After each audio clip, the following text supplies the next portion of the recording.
നീ നിനക്ക് വേണ്ടി നിന്നില്ലെങ്കിൽ മറ്റാരും നിനക്ക് വേണ്ടി വരില്ല. പലപ്പോഴും നമ്മൾ മറ്റുള്ളവർക്ക് വേണ്ടിയാവും ജീവിക്കുന്നത്. അവരുടെ വാക്കുകൾ, അവർ നമ്മളെക്കുറിച്ച് എന്ത് വിചാരിക്കും, അവരുടെ ഒരു ശരി, ഇതൊക്കെയാണ് നമ്മുടെ ലോകമെന്ന് നമ്മൾ കരുതും. പക്ഷേ സത്യം പറഞ്ഞാൽ അവിടെയാണ് നമ്മൾ നമ്മളെ തന്നെ കളഞ്ഞു തുടങ്ങുന്നത്. മറ്റൊരാൾക്ക് വേണ്ടി നമ്മൾ ഓരോ കാര്യങ്ങളും അഡ്ജസ്റ്റ് ചെയ്യും. അവർക്കിഷ്ടപ്പെടാൻ വേണ്ടി നമ്മൾ മാറും. അവരുടെ സന്തോഷത്തിന് വേണ്ടി നമ്മുടെ സങ്കടങ്ങളിൽ ഉള്ളിലൊതുക്കും. സാരമില്ല, ഇതൊരു ചെറിയ കാര്യമല്ലേ എന്ന് കരുതി നമ്മൾ നമ്മളെ തന്നെ അങ്ങ് വിട്ടുകൊടുക്കും. പക്ഷെ ഒരു കാര്യമുണ്ട്, നമ്മൾ നമ്മളെ ബഹുമാനിക്കാതിരുന്നാൽ ലോകവും അത് തന്നെ ചെയ്യും. ഇന്ന് മറ്റുള്ളവരെ സന്തോഷിപ്പിക്കാൻ വേണ്ടി നീ നിൻ്റെ ഇഷ്ടങ്ങൾ ഓരോന്നായി വേണ്ടെന്ന് വച്ചാൽ നാളെ ഞാൻ ശരിക്കും ആരാണ് എന്ന് നീ സ്വയം തിരയേണ്ടി വരും. സ്വയം സ്നേഹിക്കുന്ന ഒരിക്കലും സ്വാർത്ഥതയല്ല, അതൊരാവശ്യമാണ്. ചില കാര്യങ്ങളോട് പറ്റില്ല അല്ലെങ്കിൽ ഇല്ല എന്ന് പറയുന്നത് തെറ്റല്ല. അത് നിൻ്റെ സമാധാനത്തിന് വേണ്ടി നീ വരയ്ക്കുന്ന ഒരു അതിരാണ്.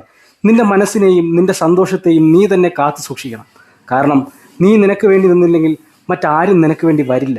കേൾക്കുമ്പോൾ ചിലപ്പോൾ അല്പം കടുപ്പമായി തോന്നാം.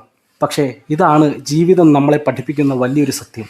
ഇതാണ് നമ്മുടെ ജീവിതം, നമ്മുടെ സത്യവും.